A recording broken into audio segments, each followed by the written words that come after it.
Hello guys, welcome to Python for Data Analysis course. In this video, we'll be talking about Jupyter Notebook, a very powerful tool which is for creating interactive computing, and it is also used for data analysis in Python. Let's get started by understanding what Jupyter Notebook is. 9 to 5 data.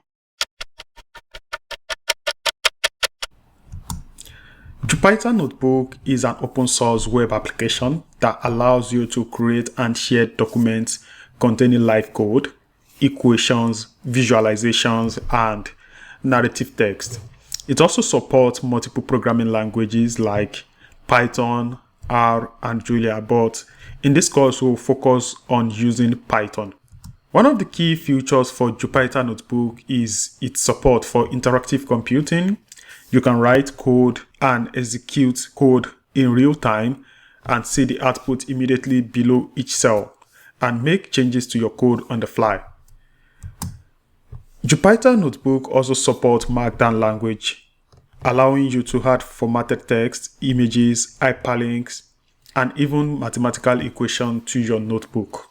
So this makes it easy to create rich, interactive documents that combine code, visualizations, and explanations.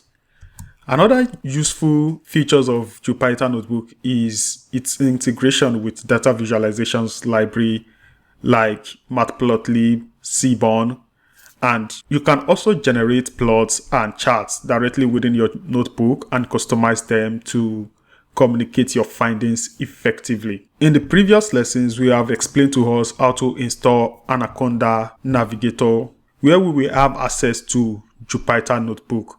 So to access Jupyter Notebook, we need to launch our Anaconda Navigator. So let's go to your Windows search and search for Anaconda Navigator.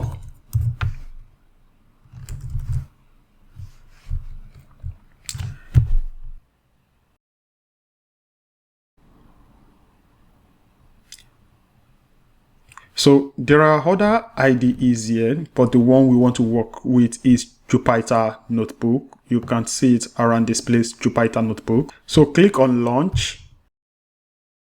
So this will open in one of your browsers. So if you have your Chrome browser open or you have your Edge browser open. So for me, it is my Chrome browser that is open. So it will open Jupyter Notebook in my Chrome browser. So, and with this interface, I can create a new Python notebook or Python shell or PowerShell or console and other maybe new files or folder.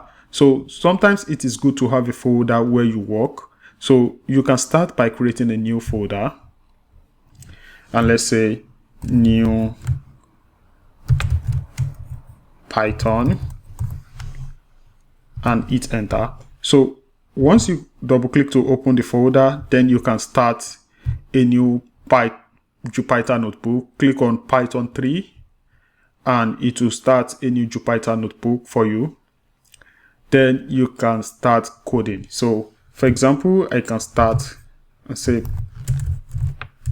print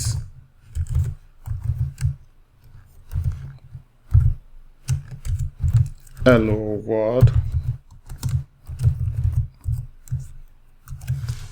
And once I hit Shift Enter key, it prints the code in the cell under the cell. So that is all about Jupyter Notebook, and in the next lesson we will start coding with our Jupyter Notebook. See you guys.